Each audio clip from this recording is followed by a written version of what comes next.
셋, 넷.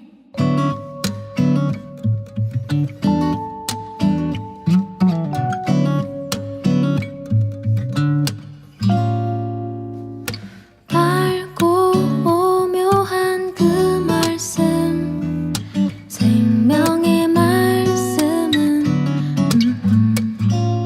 귀한 그 말씀 진실로 생명의 말씀이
내 맘에 오신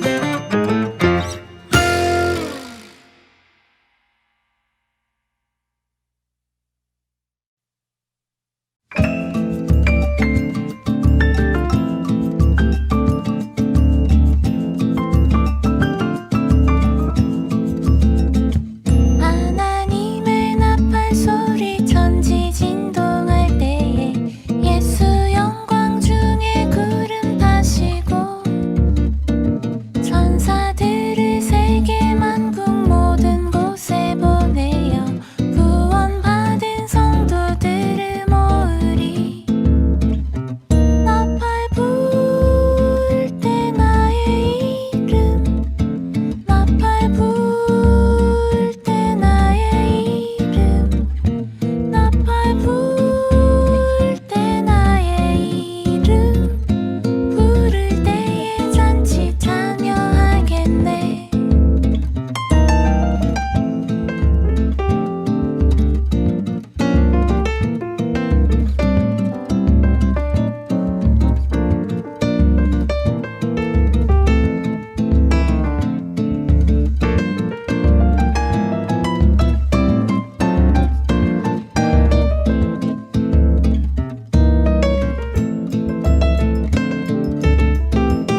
한참 온라인에서 밈으로 유행했던 단어 여름이었다. 어떤 사진이나 메시지에 마지막에 여름이었다를 붙이는 순간 아무리 웃긴 사진이어도 아무리 의미 없는 사진이어도 무언가가 다 의미가 남게 되고 다 추억이 되어졌던 전설의 밈 여름이었다. 무더운 여름과 후덥지근한 장마가 지나가고 있는 이 시간 우리는 이렇게 함께 외쳐보겠습니다. 모두 다 은혜였다. 뜨거운 여름 여러분들과 함께 달려가는 이 모든 시간이 은혜였음을 선포합니다. 여기는 아침 우리는 샤츠가 아추입니다. 예. 마치 네. 마우스가 멈췄어요. 네. 마우스가 안 움직여서 순간 당황했네요. 네, 앞으로 마우스를 계속 쓰셔야 되는데 어떻게 쓰실지 한번 그의 능력을 기대해 보며 네. 마우스가 끊겨요, 여러분. 모든 것이 은혜였다. 은혜였다. 네, 은혜를 말하고 바로 마우스가 버벅이는 여기는 아추입니다. 반갑습니다, 전사님. 네. 또 월요일 날 뵙고 또 금요일 맞습니다. 이 아추의 시작과 끝을 함께 하게 되는데 네. 오늘 본문이 길기 때문에 바로 그냥 대화를 중단하고 말씀을 읽도록 하겠습니다. 바로 오늘은 7월 1일이고요, 여러분. 다니엘서가 시작되는 날입니다. 그래서 그렇다. 다니엘서 함께 읽어보도록 하겠습니다. 네, 다니엘서 첫 시간 우리 다니엘서 1장 1절부터 16절까지 말씀을 읽을 텐데요. 제가 먼저 읽고 그 다음에 도산이 한 절씩 읽으면서 말씀을 교독하면 좋을 것 같습니다. 그러면은 준비되셨으면 저부터 읽도록 하겠습니다. 네. 유다 왕 여호야김이 다스린 지 3년이 되는 해에 바벨론 왕 느부갓네살이 예루살렘에 이르러 성을 에워쌌더니 주께서 유다 왕 여호야김과 하나님의 전 그릇 얼마를 그의 손에 넘기심에 그가 그것을 가지고 신할 땅 자기 신들의 신전에 가져다가 그 신들의 보물 창고에 두었더라. 왕이 환관장 아스부나스에게 말하여 이스라엘 자손 중에서 왕족과 귀족 몇 사람 곧 흠이 없고 용모가 아름다우며 모든 지혜를 통찰하며 지식에 통달하며 학문에 익숙하여 왕궁에 설 만한 소년을 데려오게 하였고 그들에게 갈대아 사람의 학문과 언어를 가르치게 하였고 또 왕이 지정하여 그들에게 왕의 음식과 그가 마시는 포도주에서 날마다 쓸 것을 주어 3년을 기르게 하였으니 그 후에 그들은 왕 앞에 서게 될 것이더라. 그들 가운데는 유다 자손 곧 다니엘과 하나냐와 미사엘과 아사랴가 있었더니 환관장이 그들의 이름을 고쳐 다니엘은 벨드사살이라 하고 하나냐는 사드락이라 하고 미사엘은 메삭이라 하고 아사랴는 아벳네고라 하였더라. 다니엘은 뜻을 정하여 왕의 음식과 그가 마시는 포도주로 자기를 더럽히지 아니하리라 하고 자기를 더럽히지 아니하도록 환관장에게 구하니 하나님이 다니엘로 하여금 환관장에게 은혜와 긍휼을 얻게 하신지라. 환관장이 다니엘에게 이르되 내가 내 주 왕을 두려워하노라. 그가 너희 먹을 것과 너희 마실 것을 지정하셨거늘 너희의 얼굴이 초췌하여 같은 또래의 소년들만 못한 것을 그가 보게 할 것이 무엇이냐. 그렇게 되면 너희 때문에 내 머리가 왕 앞에서 위태롭게 되리라 하니라. 환관장이 다니엘과 하나냐와 미사엘과 아사랴를 감독하게 한 자에게 다니엘이 말하되 청하오니 당신의 종들을 열흘 동안 시험하여 채식을 주어 먹게 하고 물을 주어 마시게 한 후에 당신 앞에서 우리의 얼굴과 왕의 음식을 먹는 소년들의 얼굴을 비교하여 보아서 당신이 보는 대로 종들에게 행하소서 하매 그가 그들의 말을 따라 열흘 동안 시험하더니 열흘 후에 그들의 얼굴이 더욱 아름답고 살이 더욱 윤택하여 왕의 음식을 먹는 다른 소년들보다 더 좋아 보인지라. 그리하여 감독하는 자가 그들에게 지정된 음식과 마실 포도주를 제하고 채식을 주니라. 아멘. 네, 정말 기네요. 길고 네. 정말 단어들이 하나하나 어렵네요. 네, 오랜만에 이렇게 다니엘서 네. 보는 것 같아요. 네, 이제 7월을 시작하면서 큰숨 맑은 본문이 새롭게 바뀌었습니다. 우리에게 익숙한 그 이름 다니엘을 이제 함께 묵상하게 될 텐데 7월 한 달간 다니엘서 말씀을 함께 나누며 하나님을 경험하고 또 하나님을 알아가며 한 걸음의 순종이 담긴 삶을 살 수 있는 우리 비전누리가 되길 소망해 봅니다. 저는 개인적으로 다니엘서를 생각하면 항상 조금 이 애매모호함이라고 할까요? 그런 걸 많이 느꼈던 것 같아요. 어떤 애매모호함이냐면 다니엘서를 읽다 보면 어떤 때는 쉬운 것 같다가도 어떤 때는 어려운 것 같고 어떤 때는 읽은 만큼 다 이렇게 세세하게 기억이 나면서도 어떤 때는 혼란 속에서 12장을 읽고 끝나버리는 네. 이와 같은 이 쉬움과 어려움 사이의 애매함인데요. 제 기억 속에서 다니엘서는 이와 같이 쉬움과 어려움의 집합체로 이렇게 네. 기억에 남아요. 네. 전도사님은 다니엘을 읽을 때 어떤 느낌을 조금 받으시나요? 저는 보통? 이렇게 자세한 느낌 못 받고요. 추상적인. 네. 저는 그냥 일단 다니엘 하면 다니엘처럼 되고 싶다. 와 내가 다니엘 같은 사람이면 네. 좋겠다. 라는 이야기. 네, 역시 우리 네. 한국교회 전통 교육이죠. 다니엘처럼 살자. 용모가 헌칠하며 네. 또 그 외국 적국에게도 선택받은 그쵸. 자잖아요. 네네. 그거 얼마만큼 탁월하는 거냐. 네. 그래서 다니엘처럼 되고 싶다. 이 역시. 생각을 제일 많이 네. 하게 되는 것 같고 신앙적으로도 네. 그런 신앙을 가진 사람이면 참 좋겠다. 그쵸. 네, 일제 강점기 그때도 목을 대놓으며 하나님 앞에 순결함을 지켰던 우리 네네. 선배들처럼 나도 그러한 사람이 되고 싶은데 나는 바로 욱 하고 돌아서지 않을까라는 작은 염려도 하게 되는 그런 책인 것 같습니다. 맞아요. 이게 다니엘을 생각하면 보통 이렇게 닮고 싶은 이상, 어떤 그죠. 미래상으로 많이 생각을 해서 네. 이제 저 같은 경우에는 저희 동네에 옛날에 학교를 끝나고 이렇게 내려오다 보면 이제 교습소, 공부방 이런 게 많이 그죠. 보이잖아요. 그럼 이제 간판에 항상 뭐 다니엘 공부방, 맞습니다. 다니엘 교습소 이런 이름들이 많았어요. 지금도 저희 집에는 다니엘 학습법이 있습니다. 맞아요. 참 다니엘이 그렇게 이름으로 많이 쓰이는데 네. 제가 개인적으로 이 다니엘서를 읽으며 쉬움과 어려움을 함께 느꼈었던 이유를 생각해 보니까 네. 이 다니엘서의 내용의 구성이 조금 독특한 것 때문이더라고요. 물론 모든 성경이 역사적인 내용과 예언적인 내용이 골고루 담겨 있지만 보통은 역사적인 내용들이 지배적이거나 아니면 예언의 내용이 지배적이거나 그렇죠. 이렇게 조금 분명하게 그래서 우리가 구분되어 구분이 있잖아요. 역사서, 네네, 예언서 그렇죠. 이렇게 나뉘어져 그러니까 있는데 되게 분명하게 이게 어떤 그 주제라고 할까요? 장르가 구분되어 있잖아요.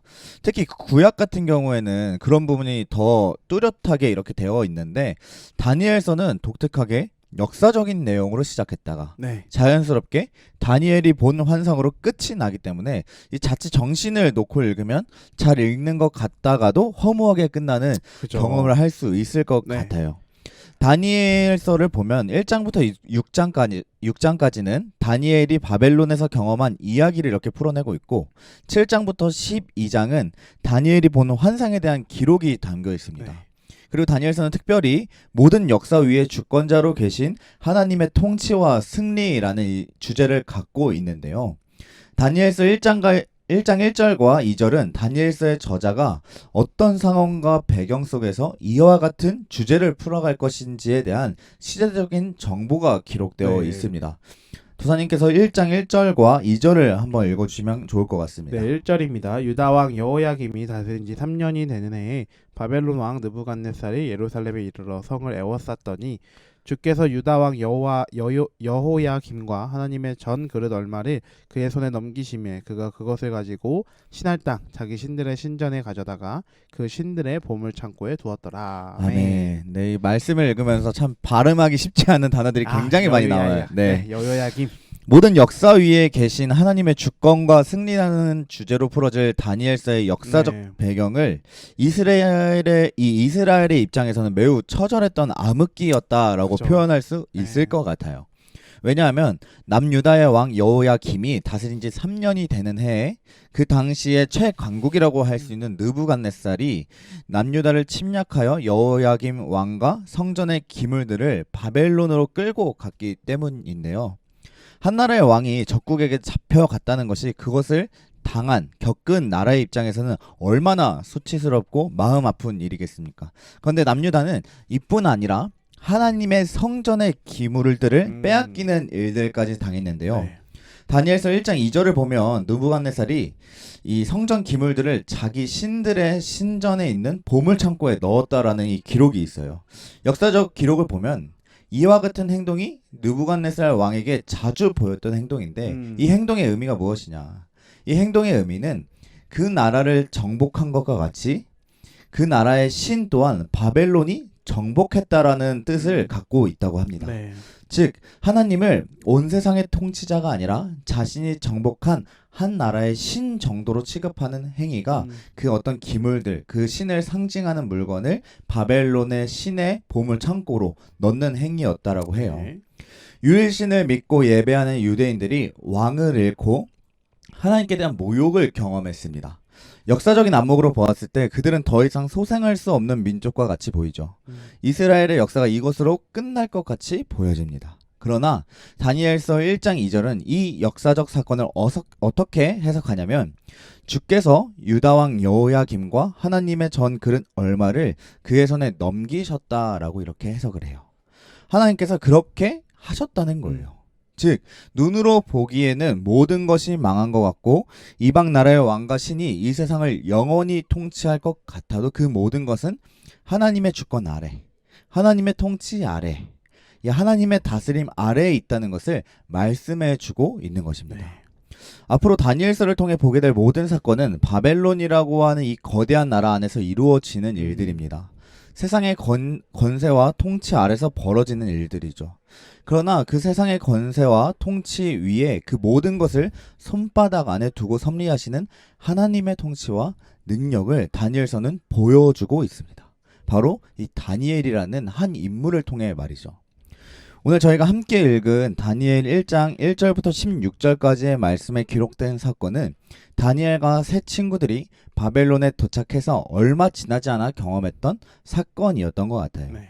도사님이 한번 3절부터 4절까지를 읽어주시죠. 네, 3절입니다. 왕이 환관장 아스부나스에게 말하여 이스라엘 자손 중에서 왕족과 귀족 몇 사람 곧 흠이 없고 용모가 아름다우며 모든 지혜를 통찰하며 지식에 통달하며 학문에 익숙하여 왕궁에 설 만한 소년을 데려오게 하였고 그들에게 갈대아 사람의 학문과 언어를 가르치게 하였고. 아멘. 네, 이스라엘의 많은 사람들이 포로로 끌려갔으나 다니엘과 3명의 친구들은 조금 달랐어요. 네. 왜냐하면 그들은 바벨론 왕의 지원 하에서 이루어지는 바벨론의 엘리트 교육을 받는 그룹으로 착출되었기 때문인데요. 당시 느부갓네살은 점점 거대하게 성장한 이 바벨론이라는 국가를 다스리기 위해 국가를 경영할 수 있는 이 경영에 대한 교육, 엘리트 교육을 민족과 인종을 초월하여서 이렇게 전개했다고 합니다. 네.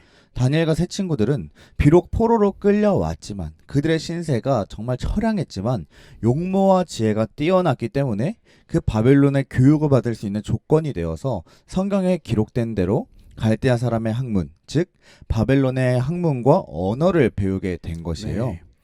바벨론에 도착한 다니엘과 세 친구들은 크게 4가지로 구분할 수 있는 바벨론의 문화를 바로 맞닥뜨리게 됐습니다. 다니엘 1장 3절부터 7절을 보면 다니엘과 세 친구들은 학문과 언어를 배운 것뿐 아니라 바벨론식 이름으로의 계명과 바벨론 왕의 음식을 먹도록 이렇게 요구를 받게 되는데요. 다니엘과 세 친구들이 맞닥뜨린 바벨론의 문화는 학문과 언어, 계명과 음식입니다. 이것은 그들에게 바벨론 사람처럼 살도록 요구했다라고 볼 수 있을 것 같아요.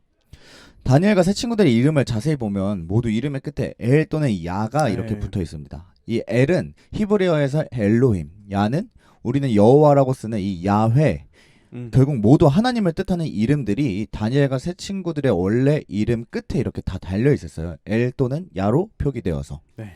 근데 바벨론의 황관장은 그들이 갖고 있던 원래 이름 대신 바벨론의 신과 관련된 이름을 부여하고 그들로 하여금 벨드사살, 사드락, 메삭, 아벳느고로 살도록 했습니다. 원래 갖고 있었던 그 하나님이 담긴 이름을 이제 바벨론의 신이 담긴 이름으로 아예 바꿨던 거예요. 바벨론의 문화가 담긴 이름으로 그들의 이름을 개명시켰던 것이죠. 예전에 일제강점기 때 네, 정확합니다. 창씨 개명. 그렇죠. 네. 일본의 이름으로 바꿨던. 네, 제 친구 이름이 그래서 나카무라. 그런 네. 친구가 있었으면 자기 뜻을 풀어보니 나카무라라고 그래라 했던 경험이 있는데. 네. 네. 그럼 여기서 잠깐 조금 질문 드리면 네. 그 나카무라라고 하는 친구도 있었는데 네. 전도사님의 네. 이름 뜻, 이 채태성이라고 하는 이름 뜻은 무엇인지. 네, 많이 여러분들도 아실 거예요. 그 역사 선생님이신 음. 최태성 선생님. 네, 이름의 뜻과 같습니다. 네. 클테의 네. 별성자. 아, 큰 별. 큰 별이 되어라. 아. 라는 뜻을 가지고 있고요. 네, 혹시 뭐 성경적인 이름인가요? 그 성경적인 이름은 아닌데 네. 나중에 제가 저의 이름의 뜻을 묵상했을 때 진짜 큰 별은 예수님의 탄생을 이렇게 비췄던 그 네네. 작은 별이지 않았을까. 그래서 내 인생 그런 별로 살고 싶다. 라는 스스로의 결단과 고백을 하면서 살아가고 있습니다. 좋네요. 네. 혹시 다른 사람이 네. 마음대로 전도사님의 이름을 바꾼다면 네. 어떤 기분일 것 같아요? 뭐 이 다른 사람의 또 이제 기준들이 있겠죠. 그냥 정말 애정 섞인 옛날에 네네. 저를 이렇게 앞뒤를 바꿔서 부르던 형님들이 계셨어요. 저를 아껴 성태인가요? 성태야 해갖고 우리 차오른 마을에 성태라는 성태. 친구가 있는데 굉장히 친근하고 또 태식이라고 불렀던 네. 제 친구들이 있는데 그런 친구들이 부르는 것까지는 상관없지만 이런 식으로 저의 정체성을 바꾸려고 뭐 그렇게 한다면 이제 화도 나겠죠. 화도 나고 또 여러 가지의 불평과 불만들도 많이 생길 것 불쾌할 수 같고, 있죠. 네, 그렇죠.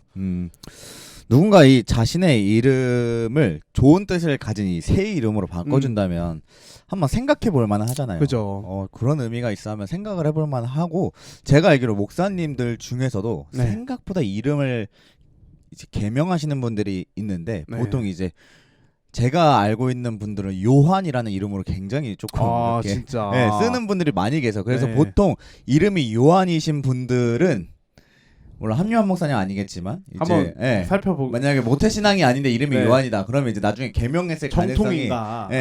다분하거든요. 요한 몇 년 차인지 한번 생각해 볼 만한데 아무튼 뭐 이렇게 진짜 이렇게 좋은 이름으로 바꾼다면 생각해 볼 만은 하겠지만 그죠. 이 부모로부터 내려온 신앙 고백이 담긴 이름을 그 신과 무관한 하나님과 무관한 다른 신의 이름이 담긴 것으로 네. 바꾼다면 얼마나 이 불쾌하고 화가 많이 날까요? 그렇죠. 근데 여러분 우리가 이 다니엘 1장을 읽어보면 의아한 것이 하나가 있어요. 네.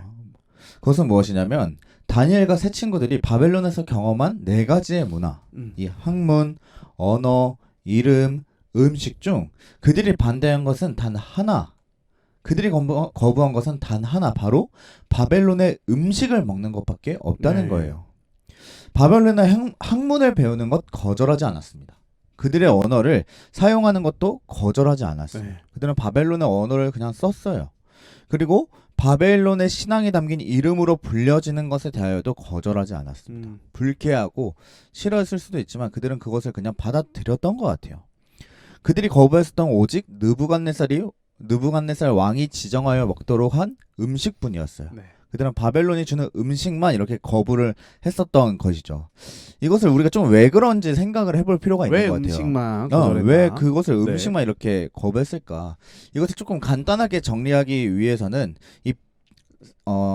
받아들였던 3가지보다 한 가지, 거부했던 한 가지를 알아보는 것이 더 빠를 것 같은데, 다니엘과 세 친구들이 바벨론의 음식을 거부했었던 이유에 대해서 보통은 전통적으로는 그 음식이 우상에게 바쳐졌던 음식이었기 때문이라는 견해가 있고, 그들이 준 음식이 이 레위기 11장 율법에서 금한 고기들이었기 네. 때문에 그들이 먹지 않았다, 거부했다라는 이런 주장들이 있습니다.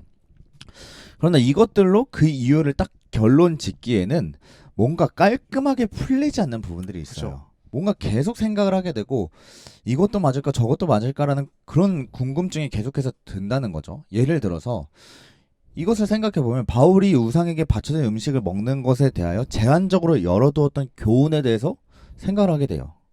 정말 그게 맞을까?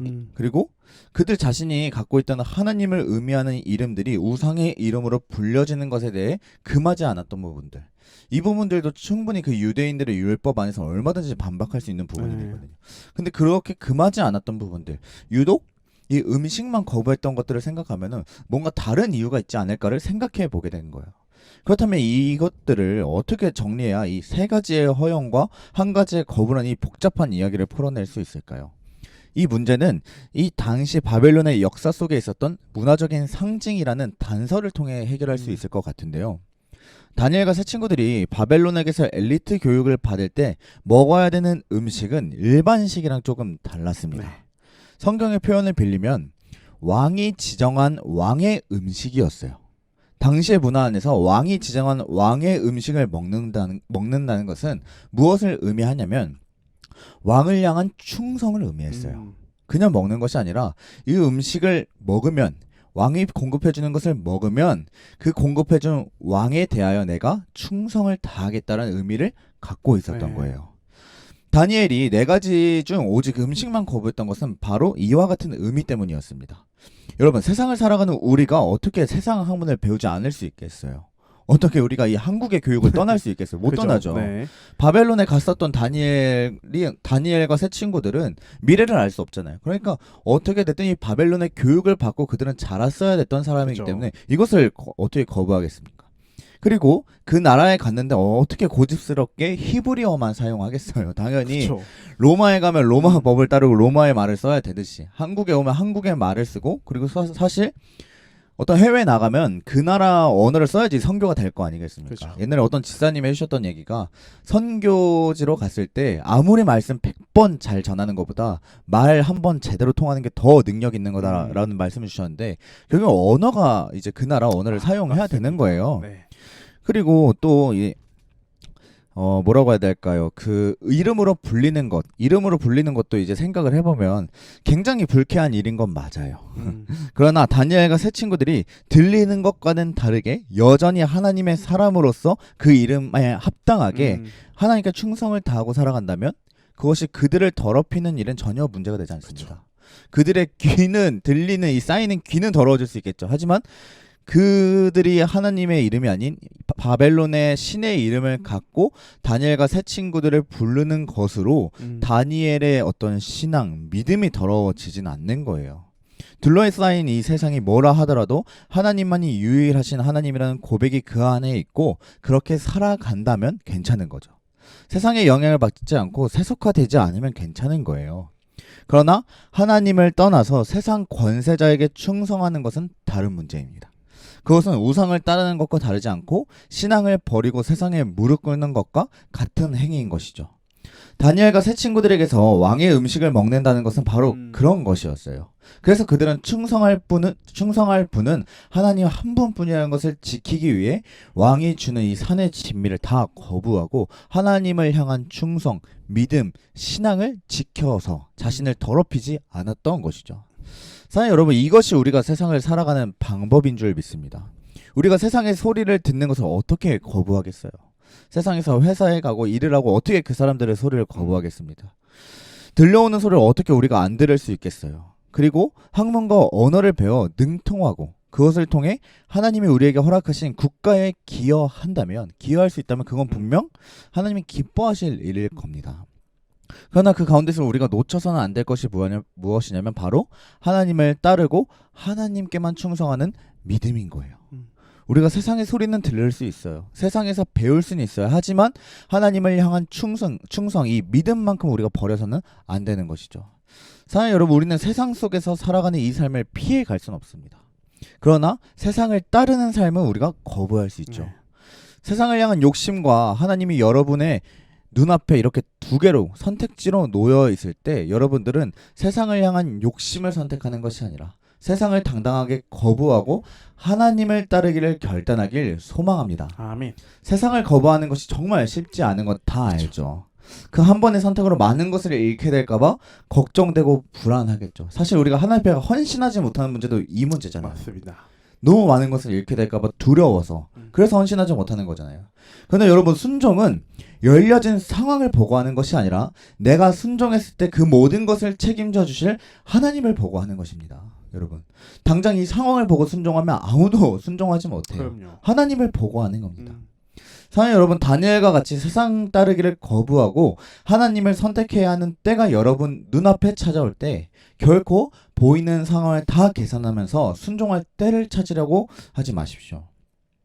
우리가 순종할 수 있는 최적의 때는 없습니다. 그러나 순종한 후에 하나님은 하나님의 때를 우리에게 주시는 줄 믿으며 순종할 때 우리는 그 순종을 이루어갈 수 있고 우린 바른 순종을 할 수 있게 되는 것이죠. 네. 다니엘은 상황을 계산하지 않았습니다. 믿음을 따라 이 신앙의 고백을 따라 왕에게 충성을 맹세하는 의미의 음식을 그냥 거부했어요. 그런데 그때 하나님께서 어떻게 해주셨는지 아세요, 여러분? 전도사님께서 한번 다니엘서 1장 15절을 읽어주시죠. 15절입니다. 열흘 후에 그들의 얼굴이 더욱 아름답고 살이 더 윤택하여 왕의 음식을 먹는 다른 소년들보다 더 좋아 보인지라. 아멘. 네, 세상의 권세를 거부하고 참된 통치자이신 하나님을 따를 때 그들은 긍휼을 입고 닥쳐올 환난을 피할 은혜를 얻었습니다. 사랑 여러분, 세상이 커 보이고 세상이 모든 것을 다스릴 것 같지만 모두 하나님 손 안에 있습니다. 세상보다 크신 하나님의 통치를 신뢰하며 불어오는 세상의 거센 유혹 속에서 하나님을 따르길 작정한 우리 비전누리가 되길 소망합니다. 아멘입니다. 정말 다니엘과 같이 하나님이 정말 제일 크신 세상의 통치자임을 기억하는 우리 비전누리가 되길 소망합니다. 아멘입니다. 네, 오늘 다니엘 1장 이어서 처음 시작이어서 앞부분 배경 설명들이 조금 길었었는데요. 여러분 기억하셔야 되는 거는 이 음식을 거부했던 것은 그 왕에 대한 그 바벨론 왕에 대한 그 뭐였죠?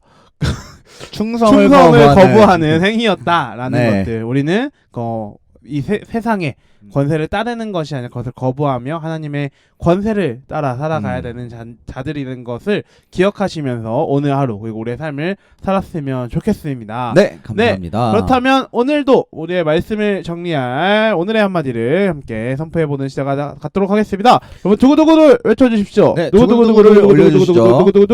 두구두구. 그렇다면 오늘의 한마디는 네, 오늘의 한마디. 이것이 우리의 고백이 되길 소망합니다. 하나님을 따르는 나. 하나님을 따르는 나. 함께 선포해 주시죠. 선포해 주십시오. 댓글창에 하나님을 따르는 나. 핫다나. 선포해 주시고 오늘 함께 또 듣고 올 찬양은 어떤 찬양이죠? 네, 주만 의지에 우리 마커스의 주만 의지에 함께 듣고 오시겠습니다. 네, 마커스의 주만 의지에 듣고 오시겠습니다.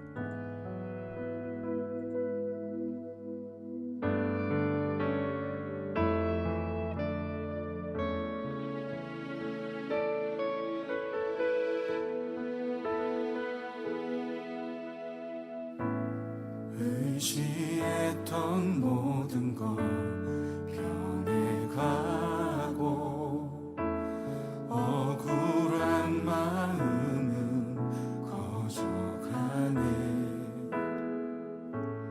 부끄러움 없이 살고 싶은 마음 주님 아시네.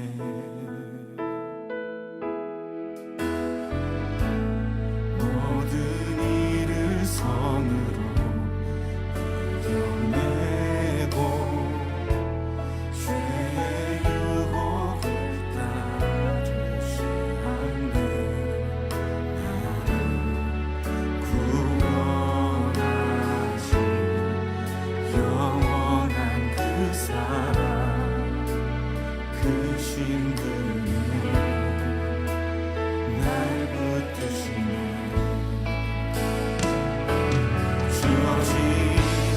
내 삶이 작게만 보여도 선하신 주 나를 이끄신 번에 주심을 보시는 주님만